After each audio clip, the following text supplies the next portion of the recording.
ময়না পালতো, ময়না তোতা পাখি যেটা কথা বলে পালতো। একদিন সকালে বাহির হইতেছে, ময়না বড় দামি হয়, অনেক দামি পাখি। তো বাহির হইতেছে, তো ময়না জিজ্ঞাসা করতেছে মালিক কোথায় যাবে? শিকার খেলতে যাব, শিকার জঙ্গলে। আমার ভাইদের সাথে দেখা হলে আমার একটা সালাম দিও। তো যখন জঙ্গলে ঢুকছে তো যে দেখতেছে কতগুলা ময়না ডালে বসা আছে।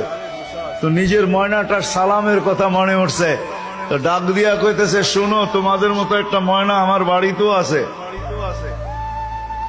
সে তোমাদেরকে সালাম দিছে। এই কথা বলতে দেরি এই ময়নাগুলা ডালের থেকে পড়া মরতে দেরি হয় না।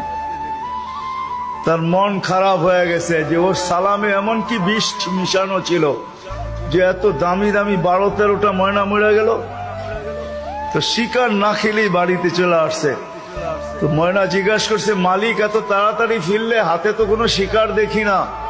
তুই কথাই বলিস না। বলে কেন? তোর সালামে এমন কি বিষ ছিল যে তোর সাথীদেরকে সালাম দিতে দেরি, একটু মরতে দেরি হয় নাই। এই কথা বলতে দেরি, নিজেরটাও মরতে দেরি হয় না, ওইটার সাথে সাথে মরে গেছে। তো খাঁচার দরজা খুইলা সামনে নিয়ে বৈশা অনেকক্ষণ কাঁদছে, না লড়েও না চড়েও না, চক্ষুও খোলে না।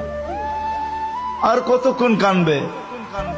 বাস ওইখানে লাইখা যে উঠা দাঁড়াইছে ময়না, বাস উড়া যে চালে বসা গেছে। তো বলছে এটা কি করলি? আমার বন্ধুরা আমাকে খবর দিছে, দেখ আমাদের মতো যদি বাগানে বাগানে ঘুরতে চাস তো মরার আগে একবার মরার ভান করে দেখ, তুইও আমাদের সাথে উঠতে পারবি, জঙ্গলে জঙ্গলে ঘুরতে পারবি। ওইটা মরা ছিল না, ও আমাকে চিঠি দিছে, চিঠি বার্তা দিছে। এই জন্যই আল্লাহ ওয়ালাদের কাছে, যাদের বয়স হয়ে গেছে আর কত করে, জান আল্লাহ ওয়ালাদের কাছে পড়া থাকেন, জান আল্লাহর রাস্তায় পড়া থাকেন।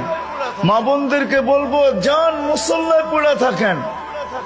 ভাবেন মরার আগে মরা গেলাম, তাইলে চিরদিনের মৃত্যুর থেকে বেঁচে যাব, জান্নাত মিলবে। জান্নাত করবো তো পাক্কা ওয়াদা।